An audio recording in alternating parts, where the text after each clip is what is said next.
드디어 폭군의 셰프 결말이 다가오네요. 제 예고편과 맥락은 비슷했는데 좀 당황스러웠습니다. 대왕 대비가 아직까지 이연을 미워할 거라 예상했는데 아니었어요. 손자를 사랑하는 할머니의 마음이 느껴졌죠.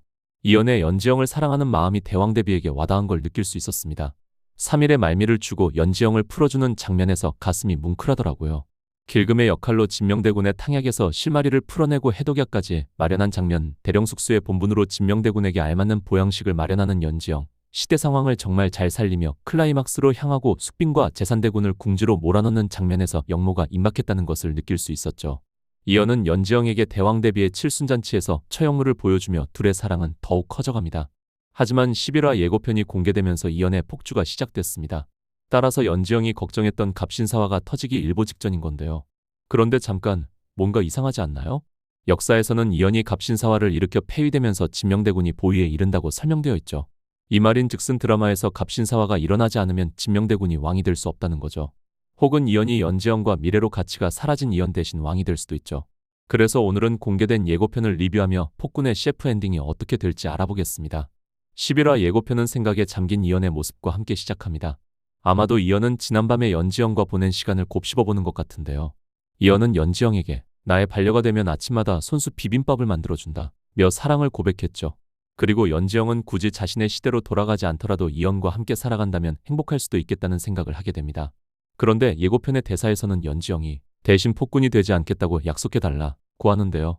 이로써 연지영은 이연의 고백을 받아주는 대신 절대로 폭군이 되어서는 안 된다며 역사를 바꾸려고 하는 것 같습니다. 이후 마루에 앉아 반지를 매만지는 연지영의 모습이 비춰지는데요. 이 반지는 지난밤 이연이 사랑 고백을 하며 그녀에게 선물한 반지였습니다. 따라서 연지영은 이연의 고백을 받아주었으며 이는 그녀가 미래로 돌아가지 않겠다고 결심했음을 의미하고 있죠. 그런데 제산대군이 이대로 물러서면 드라마가 아니죠. 예고편을 보면 이연이 오열하는 장면이 나오는데 연지영을 제산대군이 납치해가는 장면입니다. 다음 장면에선 이제 막 잔치를 벌이려는 궁궐의 모습이 비춰지는데 이 잔치는 바로 인주대왕 대비의 칠순을 맞이하는 잔치죠. 이연은 이곳에서 할머니의 칠순을 축하하기 위해 처형물을 출 예정이기도 합니다. 처형무는 악귀를 물리치는 처형탈을 쓰고 추는 춤으로 만수무강과 풍요를 뜻하는데요. 하지만 미리 보기에 따르면 이연은 폐비 사건의 진실을 마주해 결국 폭주해버린다고 하죠. 따라서 다음 화에서는 인주대왕 대비를 축하해 주려던 이연이 돌연 그녀를 죽이려고 드는 모습이 비춰지며 사실상 이번 드라마에서 가장 도파민이 터지는 순간들이 펼쳐질 걸로 보입니다. 이후 제산대군의 모습이 비춰지는데 그는 자신과 함께 반정을 꾸미는 자들에게 오늘부터 조선은 새로이 시작될 거라 말하죠. 이것으로 제산대군이 이연을 폭주시킬 거라는 걸 알 수 있는데요. 지난 화에서는 제산대군이 반정 세력들에게 자신이 잡아놓은 이장균과 함께 이연의 외조모인 부부인을 보여주었죠. 아주 중요한 물건을 가지고 계셨어. 바로 저 인형 안에 패비가 사사될 때 흘린 피 묻은 적삼이라고 말합니다. 제산대군은 그녀가 패비로 사사될 때 흘린 피 묻은 적삼을 갖고 있었다고 말하는데요. 예상컨대 이 적삼이 인주대왕 대비가 이연의 어머니를 죽였다는 아주 중요한 증거인 걸로 보이며 이연을 폭주시키는데 기폭제로 작용할 걸로 예상되죠. 이어서 오늘 밤 중요한 손님이 오실 게다. 야밤의 꽃단장을 한 숙빈의 모습이 비춰지는데요. 그녀는 누군가에게 오늘 밤 중요한 손님이 오실 거라고 말하죠. 그녀가 말하는 손님에 대해서는 두 가지 가설이 있는데요. 첫 번째 가설은 이연이 외조모를 만나 어머니 죽음에 대한 비밀과 마주한다면 무조건 폭발할 게 분명하기 때문에 숙빈은 손님인 부부인의 도착을 기대하고 있는 걸 수도 있습니다. 그리고 두 번째 가설, 숙빈이 말하는 손님이 바로 연지영이라는 건데요. 반란 이후 납치했던 연지영을 데려온다는 거죠. 한편 다음 장면에서는 그림자의 모습과 함께 피가 튀기는 장면이 비춰지는데요. 우선 왼쪽 그림자의 모자로 보아 신하들 중 한 명이란 걸 알 수 있으며 아마도 제산대군이 아닐까 싶습니다. 그리고 오른쪽 그림자를 보면 누군가가 어딘가에 묶여있는 것 같은데요. 따라서 제산대군이 누군가를 칼로 벤 것 같은데 아마도 이장균을 죽인 게 아닌가 싶습니다. 결국 그가 제산대군이 반역을 꾸미고 있음을 실토할 위험이 있기 때문에 제산대군이 깔끔하게 이장균을 처리하는 것 같습니다. 이후 누군가가 화살을 맞는 장면이 비춰지고 대령숙수가 자객들에게 납치를 당해 남성들에게 포위된 연지영의 모습과 그녀가 공격당해 쓰러져 납치당하는 모습이 연이어 비춰집니다. 이것이 아까 언급했던 두 번째 가설, 숙빈이 말한 손님이 바로 연지영을 의미한다는 건데요. 숙빈은 이 기회에 연지영을 제거하는데 혈안이 되어 있죠. 아마도 연지영이 나타난 이후로 자신이 밀려났다는 생각에 질투심으로 가득한 것으로 보입니다. 한편 연지영이 납치당하는 과정에서 모자를 떨구게 되었고 이를 발견한 신하가 연지영의 납치 사실을 이연에게 알리죠. 이어서 부디 무사해야 한다. 말을 타고 나서는 이연의 부하들의 모습이 비춰집니다. 이연은 연지영을 구하기 위해 수단과 방법을 가리지 않을 텐데요. 다음 장면에선 도망치는 연지영의 모습과 그녀의 뒤로 누군가가 쫓아오는 장면이 비춰집니다. 그녀의 머리를 보시면 모자가 없는 걸로 보아 납치당해 죽기 직전에 탈출한 걸로 예상됩니다. 다음 장면에선 이연의 어머니가 피를 흘리며 쓰러지는 모습이 비춰지는데요. 그녀 주위를 군인들이 둘러싸고 있는데 그 뒤로는 초가집이 보입니다. 도대체 그녀가 왜 이렇게까지 했는지는 제산대군이 갖고 있는 사초를 통해 밝혀질 것 같으며 앞에서 언급된 패비의 피 묻은 적삼이 이 사건과 연관되어 있는 것 같습니다. 이어서 내가 오늘 모든 것을 바로잡겠다. 칼을 뽑아드는 이연의 모습이 비춰지는데 이곳은 바로 인주대왕 대비의 칠순 잔치를 벌이는 곳이죠. 이연의 옆에는 임송재와 공길도 있는 걸 볼 수 있는데 그들은 이연의 폭주를 바라보고만 있습니다. 이제 이연에 가까운 사람들마저 그를 통제할 수 없는 지경에 이른 걸로 보이죠. 이어서 인주대왕 대비의 모습이 비춰지는데 그녀의 시선으로 보아 누군가가 앞에 서 있다는 걸 알 수 있습니다. 이후 이연이 어디론가 향하고 피 묻은 칼의 모습이 비춰집니다. 이미 이연은 살인을 저지른 것 같은데요. 다음 장면에서는 그가 처형탈을 바닥에 떨어뜨리는데 왼쪽과 오른쪽엔 궁인들이 칼에 맞고 쓰러져 있는 걸 볼 수 있죠. 이리 보면 폭주한 이연은 이제 사람들을 보이는 대로 다 죽이는 것 같은데요. 이를 본 다른 궁인들은 소리를 지르며 달아나고 있죠. 여기까지만 봤을 땐 이연은 제산대군의 계획대로 폭군이 되어가고 있었는데요. 지난 화에서 반정 세력의 대화를 보시면 그리고 주상께서 자신을 따른 임과 일파를 친히 적결하시면 그때야말로 우리가 폭군을 축출한다는 명분 아래 주상께 칼을 겨눌 수 있을 것입니다. 제산대군 파는 폭군을 축출한다는 명분 아래 이연을 죽이려는 걸 알 수 있습니다. 그런데 의심이 되는 지점은 아무리 이연이 폭군이 된다고 할지라도 이렇게 수많은 사람들을 다 죽일까 싶은데요. 어쩌면 제산대군은 이연의 폭주에 맞춰 부하들을 시켜 궁인들을 무참히 살해한 뒤 모든 것을 이연에게 뒤집어 씌우려는 걸 수도 있을 것 같습니다. 이후 피 묻은 칼이 땅에 꽂히고 정말 막을 수 없는 건가요? 눈에 눈물이 맺힌 이연이 어딘가를 바라보는 모습이 비춰집니다. 그런데 그가 입은 복장이 처형물을 출 때 입는 옷과 다른 걸로 보아 폭주가 멈춘 후 제정신으로 돌아와 연지영을 구출하러 가는 장면인 것 같죠.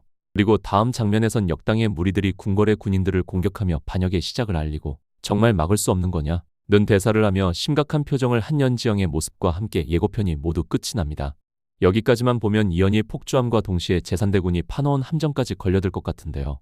개인적으로 여기서 가장 중요한 건 공길의 역할이지 않을까 싶습니다.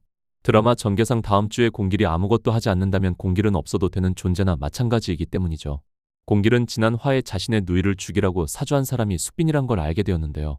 따라서 공길은 이연에게 사실 전화를 쏜 것은 자신이다 라는 걸 실토하며 그간 숨겨왔던 자신의 과거와 함께 자신이 알고 있는 숙빈의 어두운 면을 알려줄 것 같습니다.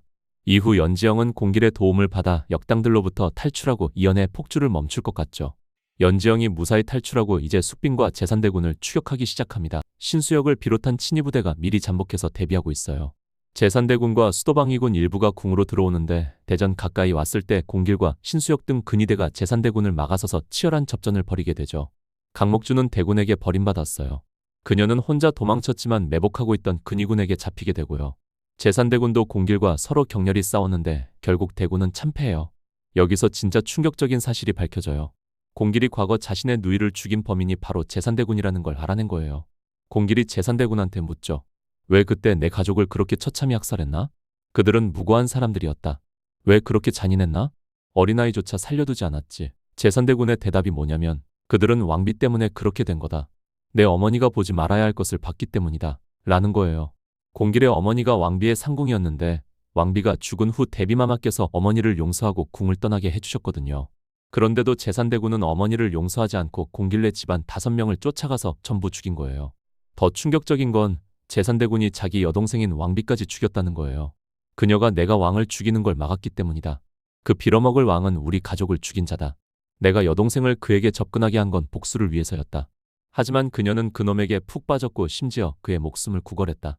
그녀가 내 계획을 망치려 했기 때문에 어쩔 수 없이 그녀를 먼저 죽였다. 진짜 이 사람 답없네요. 복수한답시고 무고한 사람들까지 다 죽이고 자기 여동생까지 죽이고요. 개기일식 하루 전날 연지영이 이연한테 처음 만들어줬던 수비드 수육이랑 비빔밥을 올리면서 내일이면 가야 할 것 같아요 라고 하는 장면. 아 진짜 울컥했어요. 이연이 가지마 라고 하면서 연지영을 안고 그냥 잠들어 버리는 거예요.